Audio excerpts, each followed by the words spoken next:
Heyo, and what is up, gang? Thank you for checking out Sledgehammer TV tonight. SmackDown is stumbling down the road to WrestleMania as we are set for the Elimination Chamber just a little over a week away, and they are making a ton of mistakes along the way. Edge's indecision has thrown both Elimination Chamber matches into disarray and make them seem somewhat meaningless at this time. But in some good news, they did actually had some qualifying matches, but they found a way to ruin even that. Seth Rollins returned to bore the hell out of all of us, and we had another big return tonight, one that was even more useless and unnecessary than Seth Rollins, and it was the return of Nia Jax's butthole, and the spot heard round the world from Monday Night Raw, and it was pretty bad for the most part, and we are going to talk about all of it right here, right now. My name is Nick Nightmare. You are watching the Sledgehammer Wrestling Show's SmackDown Review and Reaction Show.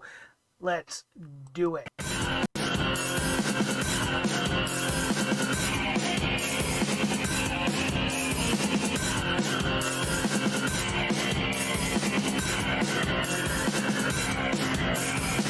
Sledgehammer Wrestling Show.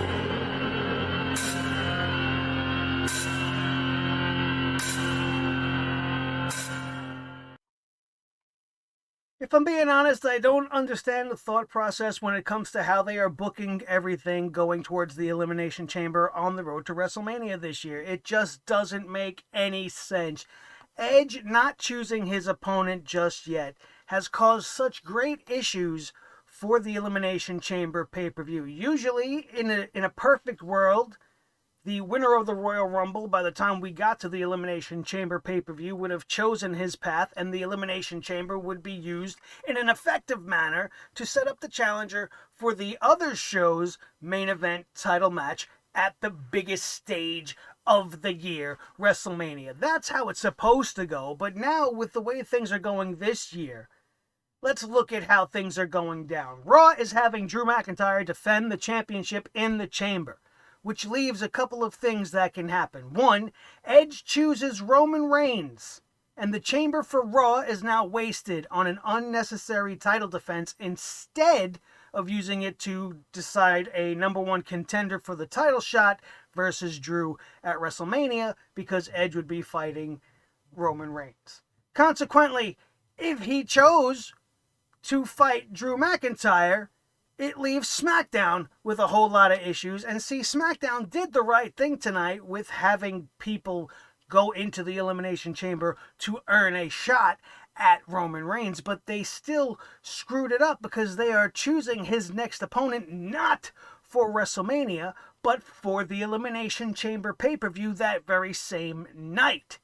This was the big blockbuster announcement on tonight's episode of SmackDown, but it causes a lot of issues. It's all messed up, and it's all because Edge hasn't made his choice. So SmackDown can't promise the winner of their chamber match a shot at Reigns at WrestleMania because they still don't know if Edge is going to choose Roman at WrestleMania. So it makes everything all backwards. Okay, the Elimination Chamber matches are pretty much wasted, and what should be an easy chip-in shot on the road to WrestleMania ends up being a very, very bumpy ride, courtesy of WWE Creative. I just don't understand the trajectory that we're on. And now let's say everything continues as it is, and Roman Reigns, as he probably will be successful in defending his title at the Elimination Chamber pay-per-view, regardless who wins the chamber match earlier in the night. What does that mean now for Roman at WrestleMania if Edge chooses Drew or AJ or whoever subsequently comes out the Raw champion?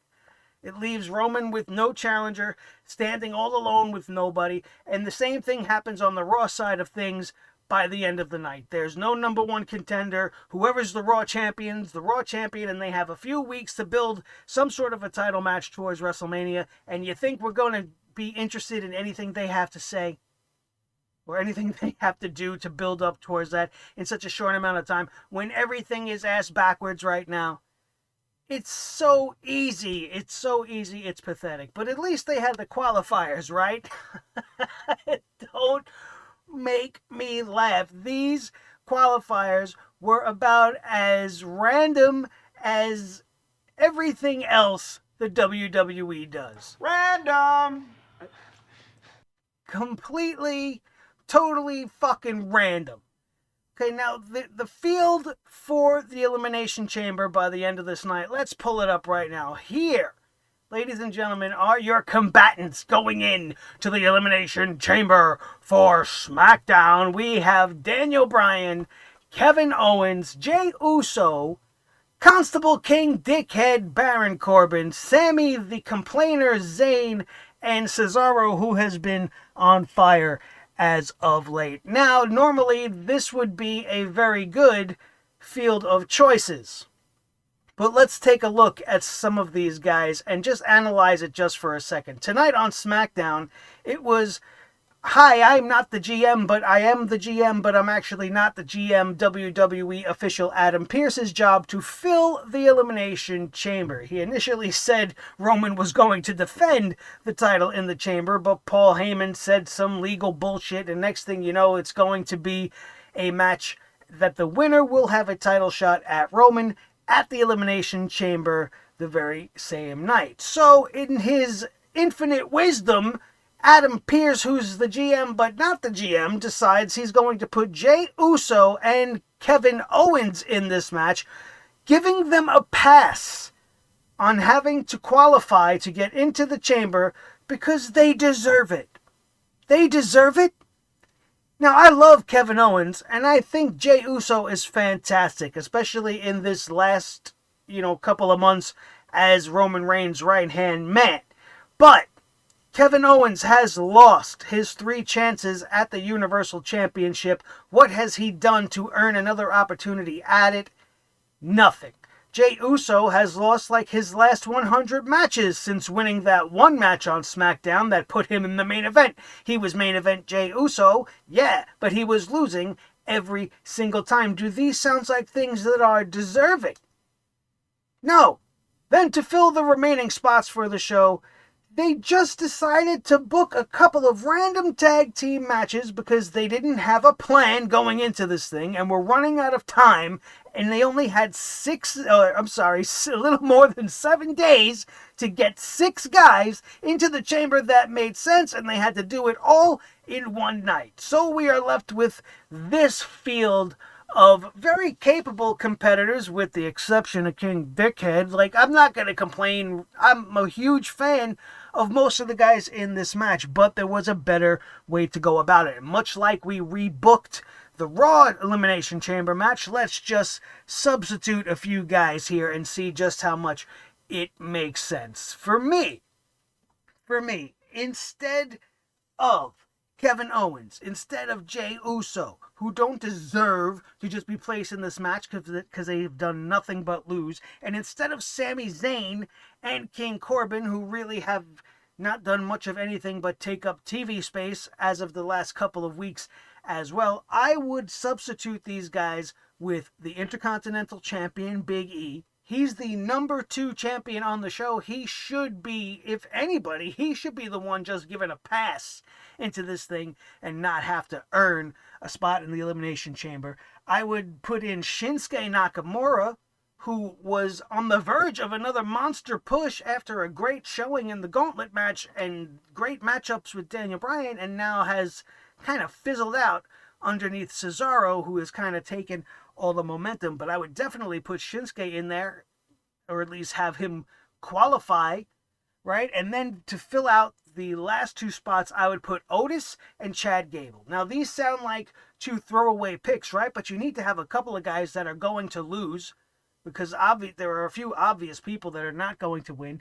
And what you could do with all of these entries is Otis and Chad can begin their tag team implosion in the chamber, maybe bumping into each other, getting into each other's way. Maybe Otis breaks up a 3 count that Chad Gable had during the matchup, and they blow it off at WrestleMania with Otis going one-on-one with Chad Gable in a match that kind of means something. You want us to give a shit about it? Why not make it at least feel meaningful and come to a head and blow it off at WrestleMania, and then these two guys can go their separate ways. That would be a great reason to have them in the Elimination Chamber, and it sets up a match at WrestleMania. Shinsuke and Big E, and Cesaro even for that matter.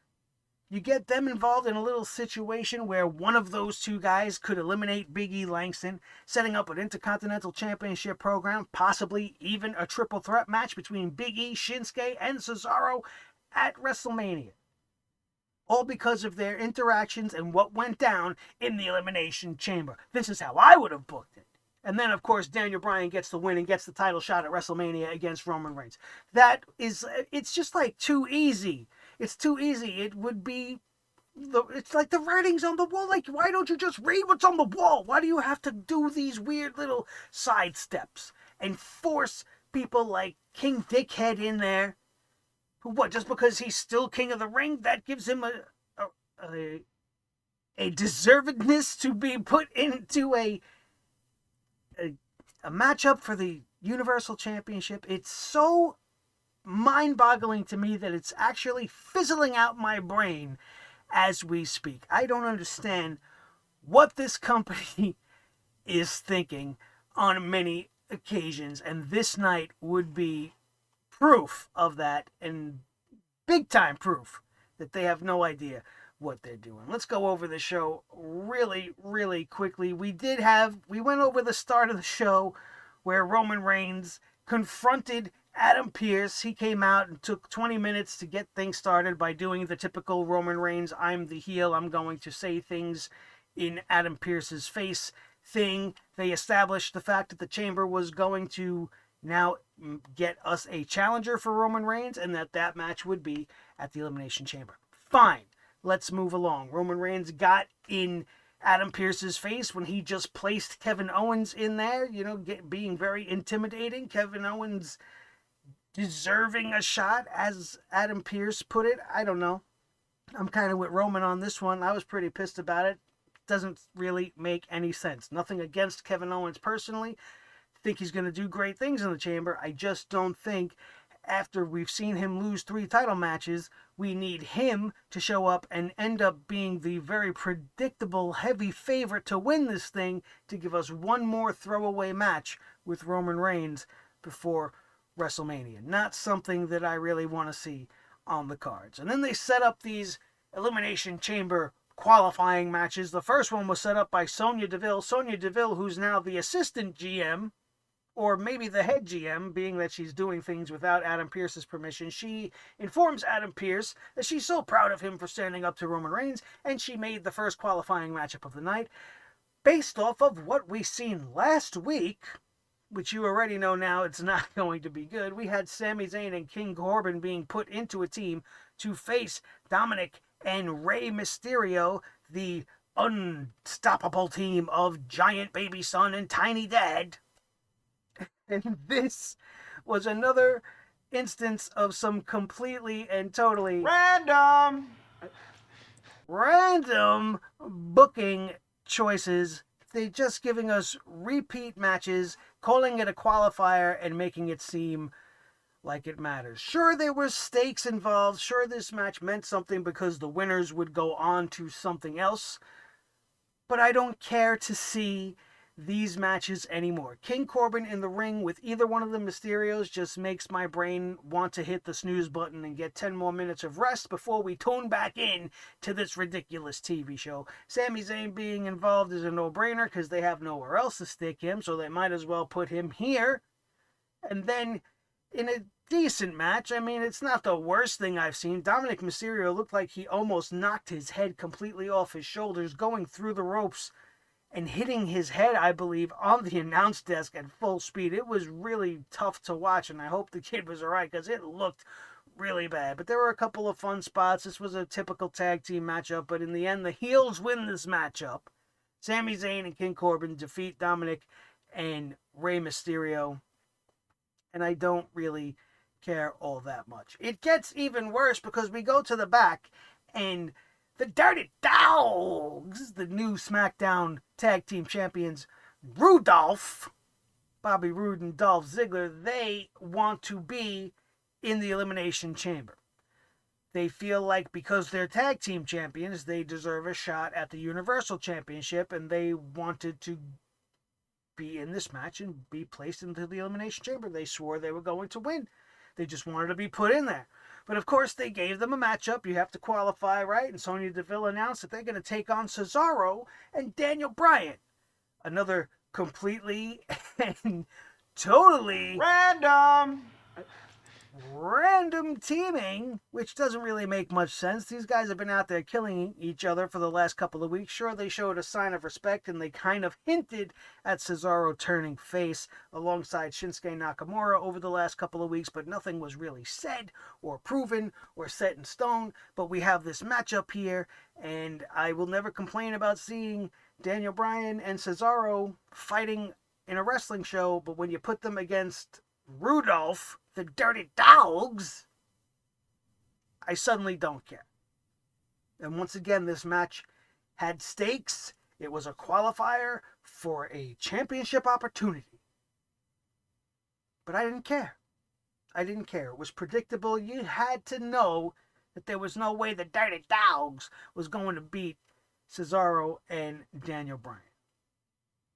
Despite the fact that Cesaro was less than 100% thanks to a returning Seth Rollins, which we'll get to in just a minute. They talked about Bianca Belair whipping the shit out of Reginald, or false, last week, which was great to see that again, because I don't mind watching him get his ass whooped. Then we had to see him in the back. Reginald approaching Sasha Banks as she was talking to Kalisto. Everybody remember him? I forgot he was even around anymore. I even forgot his name. I was trying to think about him last week. I couldn't remember his name. I remembered the other two of the Lucha House Party, but I couldn't remember him. And now I wish I didn't, because he doesn't really serve much purpose. He gave her a glass of champagne. He apologized for last week, and, then he had Banks talking to Reginald, and does you really believe that Bianca Belair can't beat her, and all this other useless backstage nonsense? But it was great seeing Sasha Banks wrapped up in some tight blue plastic, getting everybody's engines ready for the Daytona 500 and for a very sexy Valentine's Day weekend for some of you guys. I know, you dirty bastards.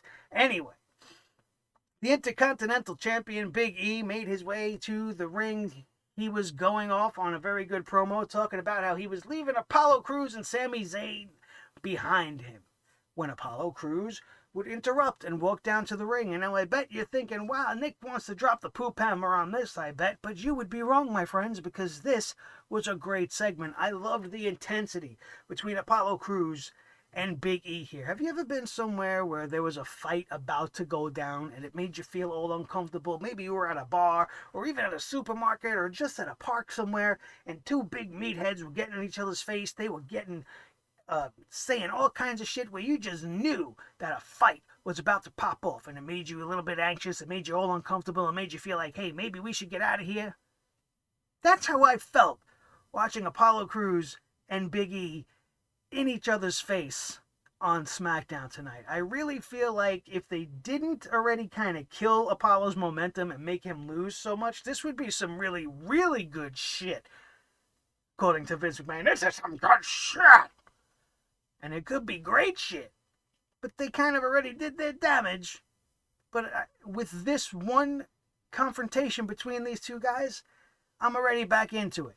And I hope that they do something special with it and not just let it fizzle out or not just blow it off at the Elimination Chamber. They could build Apollo versus Big E all the way up to and including WrestleMania, which is what I hope they do. This was very good. This was very good, and I enjoyed it. He told him to go. Big E got in Apollo's face and told him to go back to catering. And Apollo Crews took real offense with that. And just as they were getting really into the heat of it, and Big E was demanding his next opponent come out, not even acknowledging that Apollo Crews was still standing in his face, and then Shinsuke Nakamura's music would hit. Big E would be fighting Shinsuke Nakamura tonight for absolutely no reason at all. But this was a very good match, but it had your typical WWE bullshit finish now, which kind of taints what they were doing with Cruz and Big E a little bit. But I understand, considering what happened prior to the match in that interview segment, that Apollo Crews jumped in and would get Big E disqualified. Or Shinsuke disqualified, giving the win to Big E, rather, excuse me. And then the moment of the night. Seth Rollins returns. Seth Rollins returns with his old music and a whole new catchphrase. And the only thing his catchphrase makes me believe is that Seth Rollins loves himself some streaming services. He must have a Disney Plus subscription, and he must know that the whole world is going crazy for WandaVision, much like he's seen how the Messiah show was trending on Netflix about a year back, and then suddenly came on TV as the Messiah. Now he's coming back and he wants us to embrace the vision. Or more properly coined, embrace the suction. Because this sucked. This sucked. I wish Seth Rollins would go away for at least another 6 months. I did not miss him at all. And for him to come back and be so boring and talked about wanting to be the father of people on the roster. I could be your father. I could be your mentor. I could be your leader. He had the whole roster around the ring for some reason. And they all turned their back and walked away, turning on him. And then after he almost watched them all walk out, he watched everybody walking away as he was pleading to them. He was standing around like, hey, where did everybody go? He's no longer the Messiah. He's the father. He's the papa. I'm the mentor. The fresh maker. The Mentos. I don't get it. I don't get it. He wants to make SmackDown greater. SmackDown was doing just fine without you, Seth Rollins. You can go home and enjoy your family life. It's okay. It's okay. Maybe if you gave us a chance to miss you, but no, I see what's happening. WrestleMania is coming, and you don't want to miss out on that Mania paycheck. Run-ins! Unnecessary. The guy hates me as it is. What do I have to lose by telling you guys the truth on how terrible this was? It's not personal. It was just fucking boring. It was boring. He came out there and bored everybody, made the whole roster go away, and then beat up Cesaro because he was the last one to leave. Cesaro turned him down, didn't want to embrace the vision. Seth Rollins' vision was not going to be embraced by Cesaro because he knew that it was suction. Embrace the suction. And Seth Rollins was pissed off about this, so he attacked Cesaro, which prompted Daniel Bryan to come out for the save, kind of pushed Seth Rollins away, and then that was it. So if this is the beginning of some sort of a build between Rollins and Bryan for WrestleMania, boy, how uninteresting was that? That's going to put butts in the seats. That's going to make us all interesting or interested. Awful. Bayley would be on tonight's show. She's still calling out Michael Cole for some reason, and they would do the same exact segment that they did last week with the Riot Squad, only this time instead of Ruby Riot, it would be Liv Morgan. But the more things change, the more things stay the same, as Bayley defeated Liv Morgan because Billie Kay came out, apparently to apologize. She wanted to give Ruby Riot some flyers, maybe, or pictures with flowers on them. I don't know. I don't care. I wasn't paying that much attention because it was complete garbage. Next thing I know, Billie Kay causes the distraction enough for Bayley to hit Liv Morgan with her new little maneuver, the face plant, and gets the win. This was the same exact segment as last week. Kayla Braxton in the back interviewed Cesaro and Daniel Bryan, asking Cesaro if he's going to be okay following the attack by Seth Rollins, and Cesaro was like, yeah. And then they moved on. The Street Profits had a match for some reason. I didn't really care about this either. They fought against Otis and Chad Gable. They got the win against Otis and Chad Gable. I think it would have been more interesting had they got the loss here. I would have put Otis and Gable in the chamber, as we talked about at the start of the show, but instead they're just taking random losses to the Street Profits on SmackDown because they have absolutely no momentum. They didn't even do anything that interesting to further the story of the implosion between Otis and Chad Gable. They just had them suck up another loss after an inadvertent mistake by Otis. Very lackluster, very boring, and it was useless. It did absolutely nothing. Don't you think if Otis and Chad Gable defeated the former tag team champions, maybe that would start to build them a little bit of momentum, maybe put them on a trajectory towards the Dirty Dogs, giving them something better to do than wanting to be in an Elimination Chamber matchup because they know that there's no tag teams on the show? Holy shit. Terrible.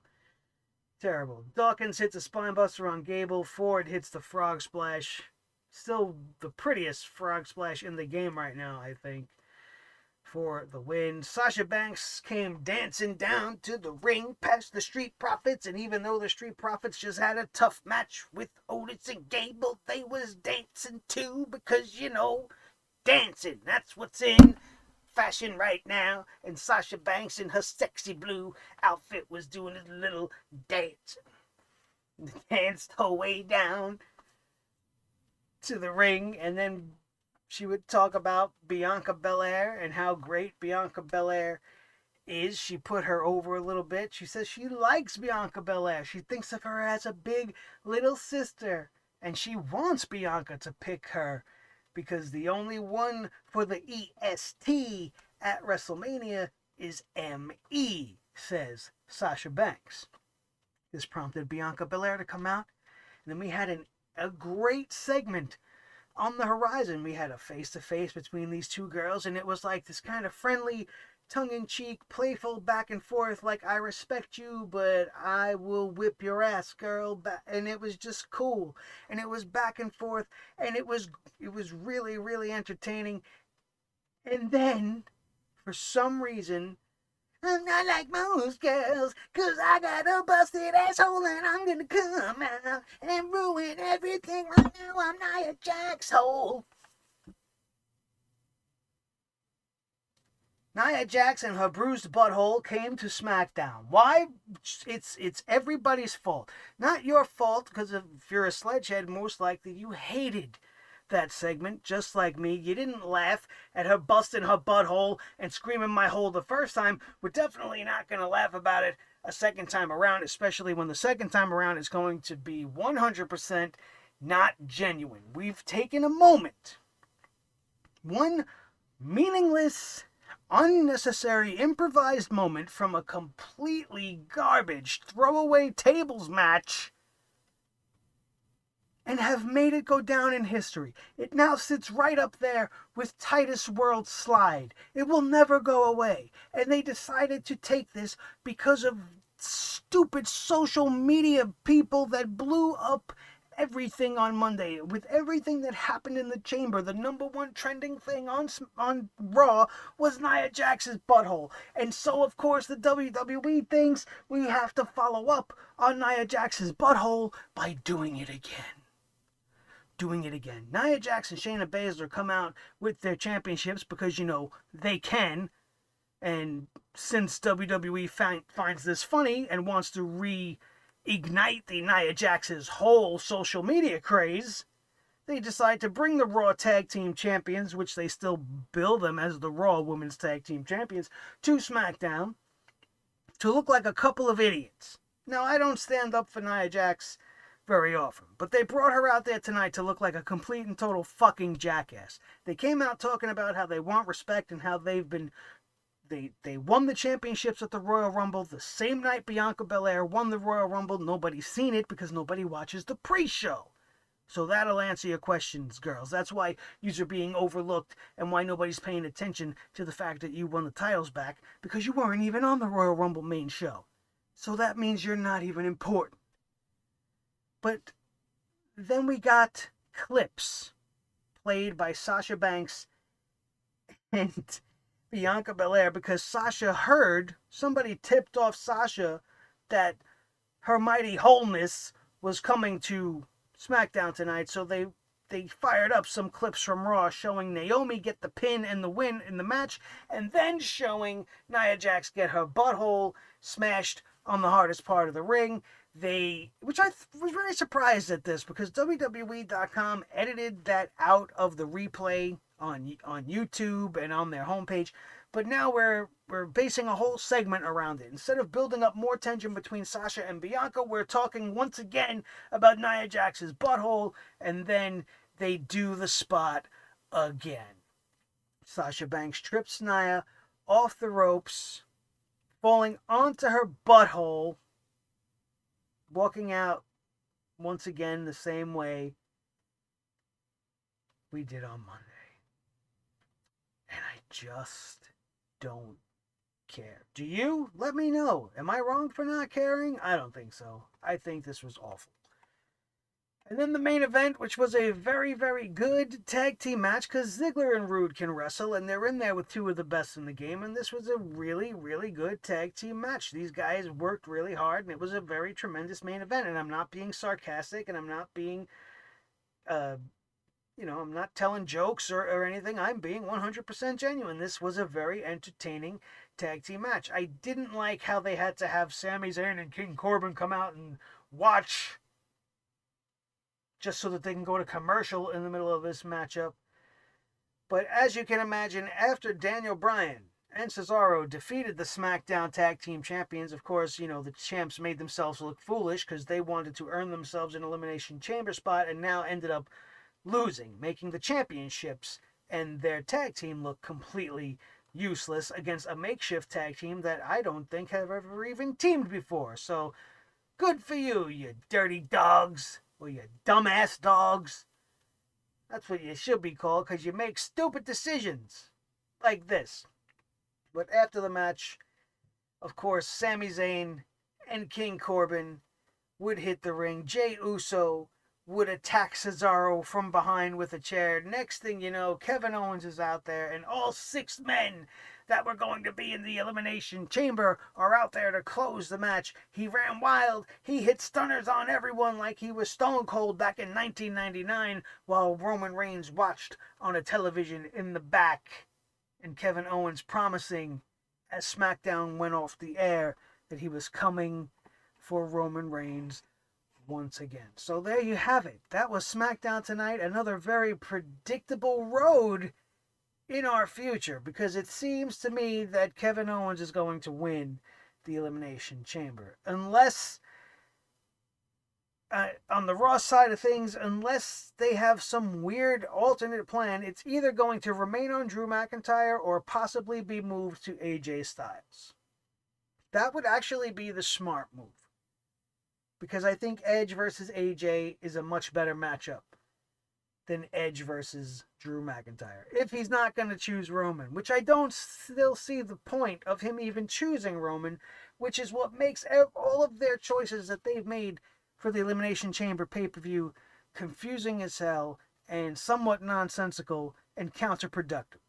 Because what should be something that we do every year with the greatest of ease gets worse and worse as years go on and the WWE lose sight of what makes some of these shows special. If this is what you're going to do with the Elimination Chamber, you might as well not have it anymore. And just bring it back as a gimmick match every once in a while. Throw this pay-per-view away, because you don't even use it correctly anymore. As of right now, both chamber matches are meaningless, useless, neither one of them building towards anything that means anything for WrestleMania. Thank you guys so much for being with me here once again tonight for our review and our hammering of SmackDown, which every single moment, for the most part, gets a big fat poop hammer. As I said, just to sum up a little bit, I really enjoyed Big E's confrontation with Apollo, but then that got ruined by the follow-up segment and the matchup with Shinsuke, which was a good match, but it was all too predictable with Apollo still being out there throughout. We all knew he was going to cost Big E the match. Where this goes, we'll have to wait and see. And I enjoyed the encounter between Bianca and Sasha before Nia Jax's butthole came out and ruined everything. And I really loved the final tag team match of the night. I thought it was a really good wrestling. In-ring action was fantastic, but once again, the typical end the show brawl because they're just completely, totally out of ideas. And with only 8 days before the show, they had to do something to make it feel a little bit exciting because we only have the go-home shows left, and we all know how the WWE does go-home shows badly. My name is Nick Nightmare. This is the Team Thor, the Sledgehammer, the official Sledgehammer, the Sledgehammer Wrestling Show, his tag team partner, the World Heavyweight Champion of all the microphones in all the world, Mr. Blue, the Snowball, the most important member of the team. As always, each and every one of you. And now it's time for you to do your part. Make sure you smash that like button because it really does help out this channel. It's the very least you can do to help us out. Smash that like button for me if you haven't done so already. Make sure you share this video with each and every one of your wrestling buddies all over the wrestling world, especially if you think they'll enjoy the kind of things that we do here at Sledgehammer TV. But most importantly, if you are not already a Sledgehead, in my army, Sledge Nation needs to grow, and I need you to hit that subscribe button and then hit the notification bell so that you don't ever miss a video when we drop it and we do live premieres, and we do special WWE lists, or we do our weekly Monday and Friday night reviews and our pay-per-view reviews. You will not miss any of it if you are notified, so make sure you ring that bell. I don't know why I just said it like the Munchkin from The Wizard of Oz in the Green Door. Who rang that bell? I don't know why it came out that way. But that's a little nugget, a little gift for the rest of you who are still here at 36 minutes. I love each and every one of you guys. Thank you all for coming out once again. Make sure if you missed anything this week, you hit that little annotation button up there and you can catch the Raw review, our review of the Royal Rumble, and anything else you may have missed as 2021 and professional wrestling rolls on with a very bumpy ride in a shattered road to WrestleMania. That, my friends, is going to do it. We are out of here, and we will see you next time right here on your new favorite wrestling show, the Sledgehammer Wrestling Show, only on Sledgehammer TV, right here on YouTube.com. Boom.